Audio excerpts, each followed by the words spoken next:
Hola, ¿qué tal? Bienvenidos sean todos y todas a Ojalá Salud, podemos llamarlo. Sí, y además un ojalá de evaluación, porque cuando hablamos de que un gobierno llega a 2 años, como el actual, es momento de hacer una parada y ojalá que la haga el propio gobierno, ¿no? Ojalá que la haga una parada y evalúe qué es lo que ha pasado, porque como decía un amigo nuestro, una cosa es cuando el sol a usted le está dando de frente, y otra cosa es cuando le está dando de espalda.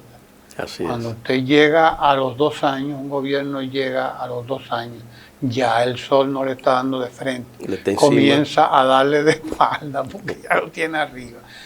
Es el momento, por lo tanto, sí, de evaluar. Y nadie mejor para esta evaluación que el doctor Rafael Sánchez Cárdenas, ex ministro de Salud durante el segundo periodo del presidente Danilo Medina y concretamente durante los 2 últimos años. Y por lo tanto, alguien que puede decirnos cómo ha visto este transitar de estos primeros 2 años de gobierno, e incluso podríamos, a ojo de buen cubero, prever qué podría ser la perspectiva, hacia dónde nos dirigimos en materia de salud. Bienvenido, doctor Rafael Sánchez Cárdenas, a su casa, que ojalá ahora en Tele Santo Domingo también. Y bueno, usted sabe que estamos en planes de evaluación. Bueno, muchas gracias, Ramón, por la invitación y saludar a la audiencia de Tele Santo Domingo, una gran iniciativa que espero siga expandiendo sus buenas producciones. Mire, cuando hablamos de salud pública en el presente gobierno, habría siempre que mirar atrás, contrario a la intención que ya proclamada del presidente de la República. No existe sociedad que vea su situación y la evalúe sin echar una mirada atrás. Incluso nosotros mismos, los ciudadanos como personas, habitualmente en las decisiones que tomamos, miramos hacia atrás, con fines de tener esa experiencia pasada, esas vivencias pasadas, corregir lo que está mal y continuar lo que está bien. Yo creo que esa máxima ha sido más que proverbial, porque es lo más sensato que se puede elaborar como gobiernos y dejar de ser insensible o sencillamente pasarse la vida echando culpas, tirando piedras para atrás y no en proyectar y hacer crecer el país. En materia de salud, pudiéramos decir que hay varios elementos a tomar en cuenta. Y quiero empezar por algunos elementos que eran programas proverbiales del gobierno del presidente Medina. 911, para poner un ejemplo. Un programa que se creó de inicio y que se fue expandiendo progresivamente por todo el país y que vino a resolver un importante problema a los dominicanos. Una ambulancia, cuando se creó el 911, costaba entre 5 y 7 mil pesos a las familias, si la conseguían y si podían pagarla. Cuando se dan las emergencias en el 911, el Estado no solamente llegaba con ambulancias nuevas y bien equipadas, con un personal entrenado, sino que llegaba en tiempo récord esa asistencia, que se hacía en una unidad motorizada que iba a la vanguardia, digamos que zigzagueando entre los tapones donde se ha producido la demanda ciudadana, y la ambulancia venía detrás hasta tanto pudiera pues pasar los tapones de la ciudad del Gran Santo Domingo, que fue por donde empezó el 911. Pues bien, eso trajo un gasto de bolsillo ahorrado extraordinario a las familias. Eso trajo un alivio tremendo a las familias dominicanas. Y se inicia el proceso de expansión. El presidente compró 380 ambulancias para ese proceso de expansión y colocándola en zonas estratégicas de la provincia donde se fuera a expandir, de tal manera que dependiendo del punto del que salía la llamada, la ambulancia, o se llama preposición al lugar donde está la ambulancia, sea la que se mueva al lugar donde se está haciendo la demanda, de manera que tenemos un trayecto más corto, menos gasto y una asistencia más rápida. La satisfacción ciudadana era de sobre el 95% con el 911. La gente estaba feliz. Solo hizo salir Danilo Medina del gobierno y el descalabro del 911 todavía hoy no se detiene. Es más, el 911 está en emergencia. En vez de llevar a la gente a emergencia, hay que llevar el 911 a la emergencia también, porque necesita atención. ¿No se ha seguido expandiendo? No porque solamente iba en un eso. proceso de expansión. No, la expansión iba a cubrir todas las provincias, eso prácticamente se ha detenido.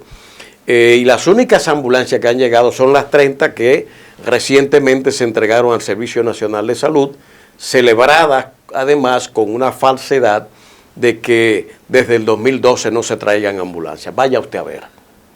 Es decir, hasta ese nivel de politiquería hemos llegado. Entonces, hoy el 911 está en emergencia.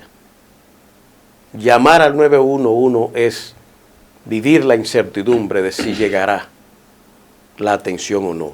Hay una caída de la calidad de los servicios, hay una caída del número de atención, en fin, hay un serio problema que tiene que resolverse. La vida media de una ambulancia es muy corta, porque eso está 24 horas pendiente y recibiendo candela. De manera que la rotación con nuevas ambulancias tiene que ser planificada, porque cuando se daña una, choca o sale de servicio, hay una preposición, un lugar de eso que queda vacío. ¿Quién lo tiene que atender? La ambulancia que está más lejos de donde ha surgido la llamada. Entonces, por eso el presidente Medina puso ese énfasis en la inversión pública en el 911 como una gran novedad, una gran resolución para la población y que hoy pasa esta situación. Para que nos hagamos una idea, en una semana, en agosto 2020, en una semana, el 911 atendía 26,000 solicitudes, en tanto que el CRUE que atendía la atención interhospitalaria atendía 500. De manera que en un mes el 911 estaba atendiendo más de 100,000 solicitudes de emergencias, mientras que la atención hospitalaria se reducía a 2,000 aproximadamente. Estamos hablando de números promedios.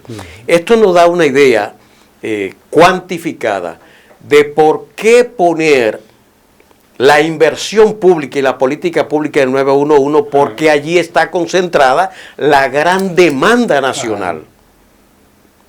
Y por tanto, el efecto social que causa el 911 en la reducción del gasto de bolsillo de la gente, en la reducción de la pérdida de vida. Cuando hay un accidente, y estamos hablando de uno de los países más gravemente afectados por los accidentes de tránsito, con más mortalidad, ahí llegaba el 911 inmediatamente. Y muchas vidas que se salvaban con esa atención eficiente del 911. Pues hoy estamos precisamente en un momento difícil en el que con mentiras no se puede cambiar esta realidad que estamos mencionando. ¿Hay un número para comparar? 26,000, usted decía, bueno, en aquel momento. Hoy tenemos alguna cifra. Para que usted tenga una idea, en aquel momento la media de la atención estaba entre 12 y 16 minutos, la llegada, entre la llamada y la llegada de la atención. Hoy estamos sobre 26 minutos, sí llega. Se ha duplicado el tiempo. Y además, ¿usted cree que es posible entender que en la Z se muera uno de sus locutores? y nunca llegara el 911. A la 27 de febrero. A la 27 de febrero. Entonces, ahí están las evidencias, pero no es el único caso. Son infinidad los casos que yo digo, ¿cómo es posible que aquí no se esté prestando atención a este déficit, a esta caída del 911? Un servicio tan importante, pero aquí hay un silencio inexplicable. Y ahí están las cosas. Yo saludo incluso el hecho de que el general Méndez pase a dirigir el 911, que es una persona responsable y que en el COE hizo un magnífico trabajo. Pero bueno, hay que hacer inversiones, hay que comprar ambulancias, no se están planificando. No se va a continuar con los procesos de expansión. ¿Para cuándo es la cosa?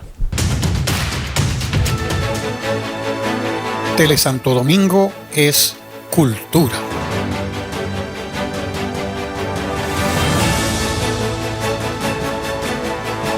En Tele Santo Domingo somos historia.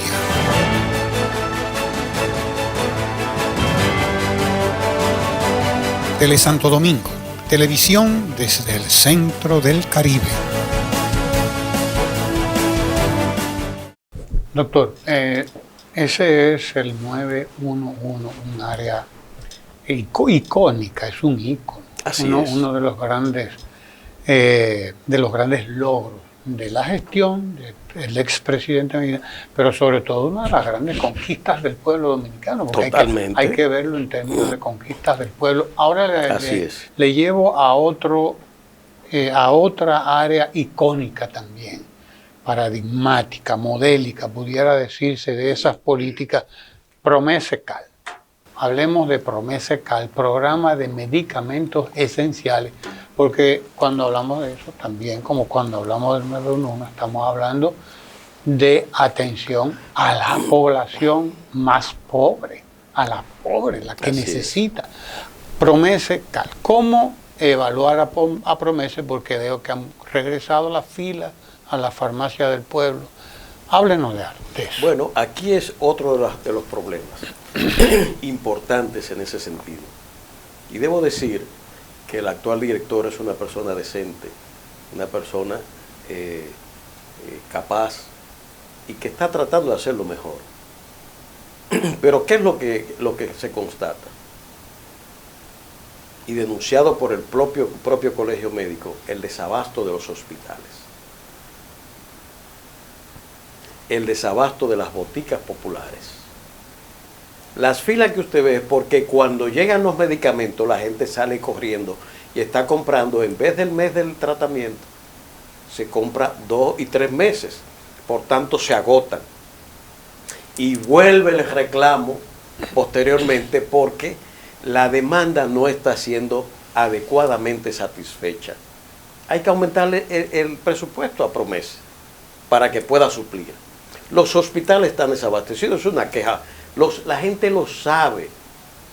Y aquí no es que se vaya a la prensa a tratar de crear un mundo ficticio. La gente va a un hospital y sabe que lo que le dan es una receta para que vaya a las farmacias privadas a comprar lo que necesita su paciente. Esa es la realidad. Las denuncias de la falta de insumos en hospitales quirúrgicos, que no hay un tubo de pecho, como pasó en el Gautier, y pasa, que no hay hilo para hacer los procedimientos. Es decir, todos estos fenómenos están ahí a la vista de todos y la gente puede comprobar la veracidad de lo que estamos diciendo porque lo sufre. Cuando llegan los medicamentos a las boticas y a los hospitales, empieza la propaganda para decir, están llenos los hospitales, están las boticas, sí, acaban de suplirse, pero los meses de suplicio que la gente pasó, se tratan de borrar con la llegada de los nuevos, que en poco tiempo volvemos a lo mismo. Y aquí quiero hacer una distinción con una parte que aunque está en Promese lo que hace es el proceso de compra, pero es alto costo. Las quejas de los pacientes de alto costo ya es patente. Los pacientes padres que se están muriendo los hijos por la falta de los medicamentos de alto costo. Las denuncias son diarias. Pero esa dirección que tiene que planificar y administra, que no es Promesa el culpable, es la dirección de alto costo, que tiene que hacer su planificación y saben la existencia que tienen, saben la demanda y las cosas no se hacen a tiempo. Excusa a que la ley de compras y contrataciones es lo que dilata mucho y eso tiene que cambiarse. No, eso no pasaba anteriormente porque se hacían previsiones. Si la ley me toma 2 o 3 meses, yo arrancaba un mes antes o un mes y medio antes el proceso, porque simplemente es saber, mi inventario está en tanto, mi consumo es de tanto, entonces para tal fecha yo no tengo nada.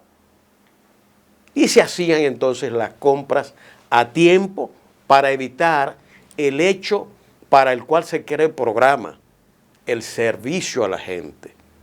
Que la gente tenga los medicamentos, porque son medicamentos que tienen la capacidad, esos tratamientos, de quebrar una familia.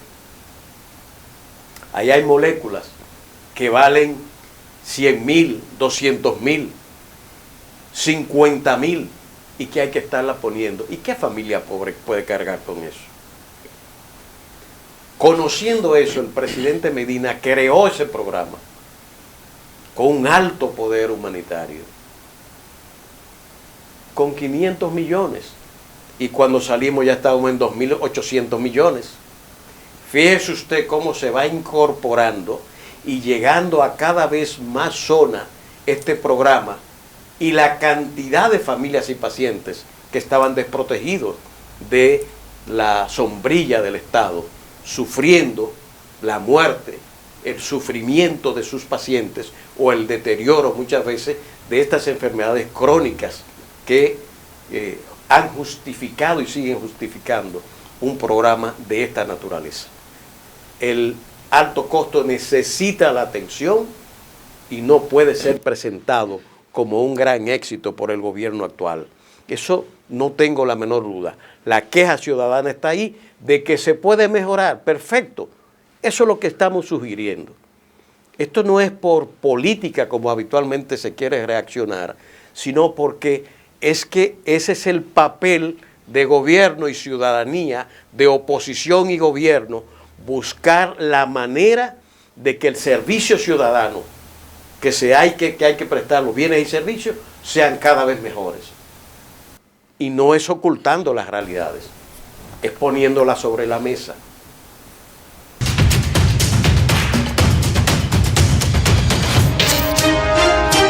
Telesanto Domingo es análisis de la noticia.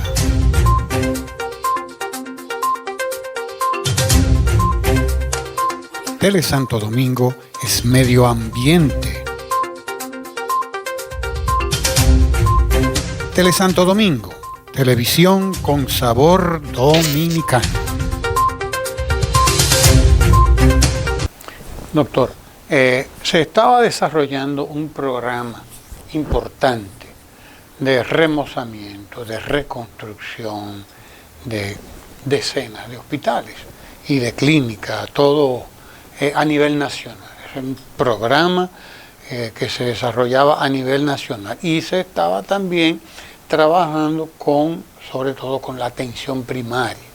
Usted recuerda muy bien eso, que se construyeron una cantidad importante de centros de diagnóstico en aquel momento, que fueron entregados además a la población. Algunos creo que quedaron en agenda para que los terminara la nueva gestión que venía del cambio. ¿Qué ha ocurrido con ese programa de remozamiento, reconstrucción, recuperación, etcétera, de infraestructura y sobre todo la dirigida a la atención primaria? Bueno, ese es otro de los campos importantes. La demanda nacional, mayoritariamente, de servicios de salud, se concentraba en esos 58 hospitales, que cometimos el error de iniciar la reparación simultánea de los 58. Eso lo hemos admitido. fue una decisión gerencial equivocada. Ahora bien, ahí están los hospitales. Eso es lo importante. Nuevos, equipados con tecnología moderna, mejores en cualquiera de esos hospitales de esos pueblos. Es mejor que la mejor clínica de cada uno de esos pueblos. De eso no me cabe duda. Jamás o nunca ha tenido una clínica que se equipare a eso que tiene ahora. Ni La Vega ha tenido mejor que un hospital como Morillo King. Boca Chica alguna vez ha tenido algo como ese hospital que se dejó inaugurado, nuevecito. Y en cada pueblo donde se inauguró uno de estos hospitales, Neiva, que tenía un chiquero, que hubo que derribarlo porque los temblores cuartearon toda la estructura, ahí tiene un hospital, tremendo hospital, además de un centro de diagnóstico y de atención. Es decir, todo eso está ahí, pero los insumos, los medicamentos para prestar atención, el nombramiento de nuevos médicos y enfermeras, de personal para mejorar la atención, ahí es donde está el problema. Entonces, estamos mirando precisamente esa correlación, que se están haciendo esfuerzos por mejorar, pero las quejas ciudadanas están ahí. El desabasto de los hospitales, que llegan los medicamentos, se abastece una parte, pero luego volvemos a caer en lo mismo, porque hay un tema que tiene que mejorarse en la planificación de esas compras, de manera que sea mayor la proporción de las compras que hacen los hospitales a promesa y no al mercado, que es una tendencia que hay que estar permanentemente pendiente de ella para que sea a través de promesas que se suplan. Eso lo estamos, y lo está denunciando la propia ciudadanía, de las dificultades, a pesar de los esfuerzos que se están haciendo en ese sentido. De manera que aquí, en estos 2 años, hemos visto esa caída importante en la calidad de los servicios. Y la construcción de nuevas infraestructuras. Y prácticamente no hay construcción de nuevas infraestructuras. El presidente ofreció, creo que fueron 3 o 4 ciudades de la salud. No hay ninguna. El presidente ofreció 3 hospitales traumatológicos. Creo que están, el que acaso está, creo que en licitación en el Taiwán o algo por ahí. Es decir, todavía está en planificación, en oferta o en un Picasso. Pero a 2 años no tenemos entregas. Los entregables, los productos no están. Esa es la realidad que tenemos. Doctor Rafael Sánchez Cárdenas, que es conocedor de la realidad de salud de la República Dominicana. Algo bueno se habrá hecho, dicen. Y déjame señalar algo que hoy, leyendo el Listín Diario, me llamó mucho la atención. La evaluación de los organismos internacionales acerca de nutrición siempre fue favorable en República Dominicana. Durante los gobiernos del presidente Medina. 8 años. 8 años de crecimiento y mejora de la calidad de la nutrición del pueblo dominicano. Ahí veo que el presidente dice que va a decir el 16 de agosto que la pobreza se redujo 0.2%. ¿Y en base a qué? Se reduciría en base a la caída de pandemia 21, y se está recuperando el empleo y la economía, que todavía va en un proceso positivo de recuperación, sobre todo el turismo, como motor de la economía. Pero eso es una cosa. Y es igual el consumo de proteínas para el pueblo dominicano, tener un pollo a 40 que tenerlo a 100.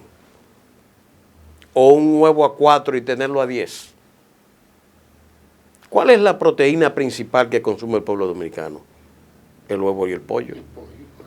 Entonces, esa situación de inflación que tenemos está golpeando duramente la alimentación del pueblo dominicano. Es decir, la salud. Y eso, consecuentemente, la salud. De manera que mediante propaganda no se puede construir una realidad diferente. Aquí hay un esfuerzo extraordinario, una inversión en comunicación por parte del gobierno en su esfuerzo reeleccionista de posicionar una suerte de paraíso. Un paraíso que se pretende que ellos han construido y están pariendo. Y eso es sencillamente un engaño. Eso es una falsedad. Hay que asumir el concepto de continuidad de las políticas, de continuidad del Estado. No se puede estar denostando permanentemente de que todo cuanto se hizo nada sirve, sino lo que usted está haciendo. Eso es una falsedad. A partir del año 96, donde el presupuesto nacional era de 22.000 millones, y que cuenten en cuánto está, que está en el billón prácticamente, este país se transformó. Toda la infraestructura productiva se hizo durante el gobierno del PLD. La infraestructura turística se creó esencialmente durante el PLD. Y en el gobierno del presidente Medina pasamos de 4 a 7 millones de turistas. Cuando el presidente anunció que íbamos por la meta de los 10 millones, un turista por cada habitante, se estaban riendo el presidente Medina. Hasta que empezaron a ver que llegamos a 5, que llegamos a 6, que vamos para 7 y moviéndonos para 8. Entonces, pero el hombre estaba en lo cierto. La infraestructura de carreteras que se creó en este país, impresionante. Una mejora de la comunicación, no solamente vial, sino la comunicación internacional y aérea, la comunicación marítima y la comunicación de radio, televisión y telefónica. ¿Cuándo aquí había cosa como esa? ¿O eso se hizo en este gobierno? El paso de un 18 a 19% de la clase media a 30 a 32%, ¿cuándo fue que se creó? Durante ese gobierno del PLD y sobre todo en el impacto extraordinario que tuvo la gestión de Danilo Medina cuando bajó de 43 a 21 la pobreza nacional y que la gente pasó a clase media, y eso se puede ver en indicadores de los efectos de una gestión eficiente. Cuando usted ve las calles congestionadas, no son los carritos de concho que están haciendo tapones, no son las voladoras, es la clase media que anda en carros privados y que tiene inundadas todas las avenidas de aquí y de otras urbes nacionales, porque creció, anda con celulares, anda con traje, anda bien vestido, anda con carro, llena los bares y restaurantes y los hoteles, se desplaza por el país a visitar cada fin de semana a sus familiares. Esa es la pujanza de la clase media. Y si no, ¿cómo explicar sin ese crecimiento y esa pujanza económica la expansión de los supermercados y multicentros en este país? Que estaban 2 o 3 en el 96, ya estaban aquí en Santo Domingo. Pero hay sirena por todas partes. No una, cantidad. Los nacionales se han expandido por todas partes más. Es una cosa impresionante. Aquí hay pueblos que tienen Nacional, Primar, Plaza Lama, La Sirena. Bravo. Tienen de todo. Entonces, ¿por qué? Porque hay una clase media que creció, tiene poder adquisitivo y puede ir a esos supermercados. El que no puede se va a los ventorrillos y se va a las plazas públicas, esos mercados que usted ve callejeros. Incluso esa clase media, mucha de ella que está tambaleando con la situación económica, para ahorrarse los chelitos, se va a esos mercados y abandona los supermercados.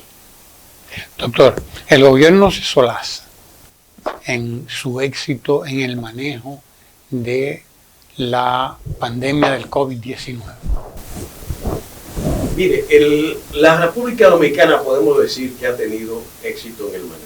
Pero aquí hay dos fases claramente delimitadas desde el punto de vista sanitario.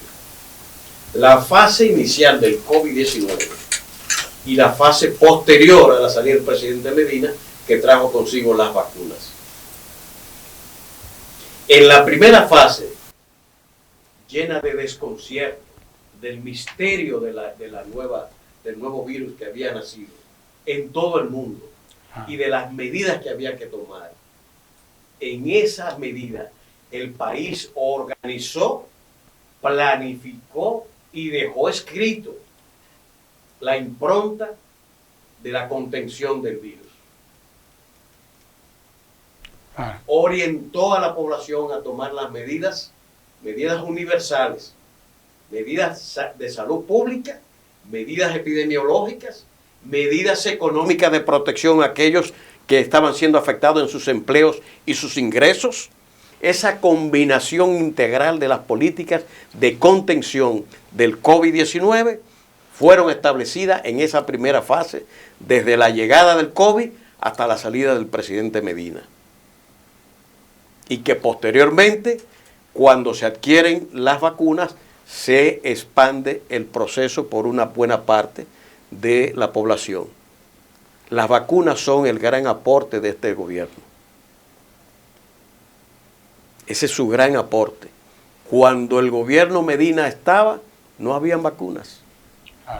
Lo único que pudimos hacer fue firmar con la OPS-OMS el COVAX, un programa internacional que buscaba que en la eventualidad de que se produjeran las vacunas, los países menos protegidos y más pobres tuvieran una canasta de vacunas para atender a los más necesitados.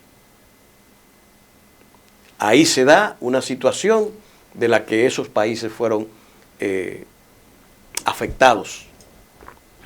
Los productores de vacunas actuaron egoístamente, no entregaron a la OMS las cuotas que debían entregar, se retrasó la entrega de esas vacunas y los países pobres. Todavía una buena parte está sin vacunas, hasta que ellos terminaran de vacunar sus propias poblaciones, obviando una cosa. Usted puede vacunar a todas, y eso está demostrado, lo pueden vacunar a todos, pero mientras haya población sin vacunas o a medio talle la vacunación, nuevas variantes van a surgir, no importa dónde, y busque usted la geografía donde surgen, ahí vuelven, ¿entiende? Y han afectado y siguen afectando a esos países que se creían que podían protegerse por sí mismos sin pensar en la humanidad como tal. Por eso usted ve ahora que usted tiene 2, 3, hay gente que tiene hasta 6 vacunas y le da el COVID de nuevo. Y no hablar, no decir de la cantidad de vacunas que se nos han dañado aquí. Esa es la otra parte, la cantidad de vacunas que se compró excesivamente. Y los fallos, yo diría, la disonancia que dentro de un programa que empezó muy bien, la gente salió masivamente a vacunarse y estaban las grandes filas, hasta que de repente le dicen, tienen que ponerse una tercera. Y somos innovadores y somos los primeros. Pero si el programa primero son 2 dosis y la gente va bien, deje de meter aquello y avance en su programa de 2 dosis para que todos nos pongamos las 2 dosis. No. Queremos estar pantallando permanentemente y jugando a que somos lo mejor y los que estamos a la vanguardia, etcétera, etcétera. Es decir, esta campaña nunca ha acabado. Ganaron las elecciones y siguieron en campaña. Y ya antes, óigame, este es el primer presidente que proclama prácticamente una reelección sin haber cumplido los 2 años. De manera que esto es eterno. Entonces, ahí está uno de los fallos. Se frizó el plan de vacunación, se alcanzó una población importante con 1 y 2 vacunas, y la mayoría, creo que 2.1 millones, se puso 3 dosis. y una parte más porque el presidente llegó a ponerse hasta 4 dosis. Ahí están saliendo los estudios ya, llamando la atención del cuidado que hay que tener con la inducción repetitiva sin una evidencia clara del sistema inmunitario que puede ser afectado mediante estos sistemas de vacunaciones excesivas, que es buen negocio para la farmacéutica, pero desde el punto de vista de la medicina por evidencia, siempre dije, seamos cautos, esperemos, pues se pusieron 3, se pusieron 4 y como quiera el COVID le da. Yo tengo 2 dosis y me siento tan seguro como el que tiene 6. Y cuando no le ha dado el COVID. Me dio el COVID ahora en diciembre. Nunca me dio durante la pandemia. Y anduve aquí por barrios y cañadas, por todas partes, y nunca me dio. Y yo sí que puedo decir que estuve metido dentro de la población y promoviendo con camiones que teníamos, con movilizaciones barriales, con las direcciones provinciales de salud que andábamos casa por casa. Pues ahora en diciembre, por uno de los nietos ahí, esos muchachos que son carpetosos y andan, pues ahí, bueno, ahí nos dio, pero nos dio leve.